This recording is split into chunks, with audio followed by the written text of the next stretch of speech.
അധികൃതർ വാക്കുപാലിക്കാതെ വന്നതോടെ നെന്മാറ ഒലിപ്പാറ റോഡിന്റെ സ്ഥിതി അതിദയനീയമായി തുടരുന്നു. നെന്മാറ വല്ലങ്ങി വേലയ്ക്ക് മുമ്പ് അറ്റകുറ്റപ്പണി ചെയ്ത് താൽക്കാലികമായി ഗതാഗത യോഗ്യമാക്കുമെന്ന ആക്ഷൻ കൗൺസിൽ അംഗങ്ങളുമായി ഉണ്ടാക്കിയ ഒത്തുതീർപ്പ് വ്യവസ്ഥ അധികൃതർ ലംഘിച്ചു.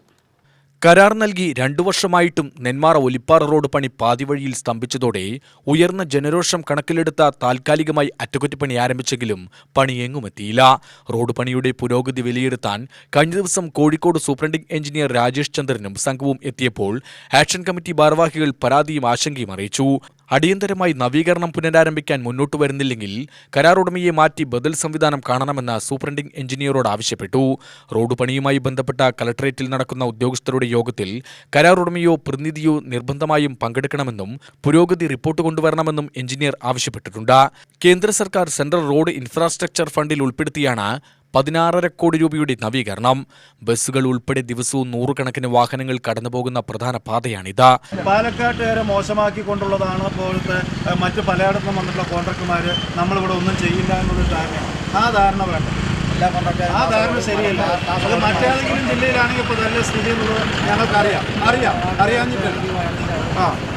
Committee chairman K Raghukumar, general convener SM Shajahan, S Umar, N Girish, കെയിൻ Mohanan, VM Scaria, V Balakrishnan, PC Manikandan, Roy Pulpra, Kaja Hussain Thengumpadam എന്നിവർ നേതൃത്വം നൽകി.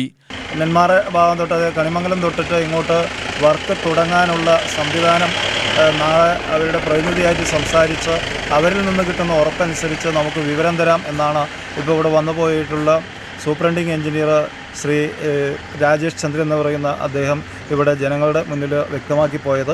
മോശമായ സ്ഥിതിയിൽ തന്നെ തുടരുകയാണെങ്കിൽ പ്രക്ഷോഭ പരിപാടികൾ ജനകീയമായി രാഷ്ട്രീയമോ മതമോ ജാതിയോ പ്രദേശമോ നോക്കാതെ ഈ പ്രദേശത്തുള്ള മുഴുവൻ ആളുകളെയും സംഘടിപ്പിച്ചുകൊണ്ട് വ്യാപാരി വ്യവസായികൾ, അതുപോലെ തന്നെ ഓട്ടോറിക്ഷ തൊഴിലാളികൾ, വാഹന തൊഴിലാളികൾ, ബസ് തൊഴിലാളികൾ തുടങ്ങിയ ടൂ വീലറിൽ യാത്ര ചെയ്യുന്ന ആളുകൾ, എല്ലാ ആളുകളെയും സംഘടിപ്പിച്ചുകൊണ്ട് ഒരു വ്യത്യാസവുമില്ലാതെ എല്ലാ ആളുകളുടെയും സഹകരണത്തോടുകൂടി മറ്റ് സമരപരിപാടികളിലേക്ക്, അതല്ലെങ്കിൽ ഈ കോൺട്രാക്ടറെ ടെർമിനേറ്റ് ചെയ്ത് മറ്റ് നടപടി എന്താണെങ്കിലും ജനങ്ങൾ ഇത്രത്തോളം സഹിച്ചു കഴിഞ്ഞു.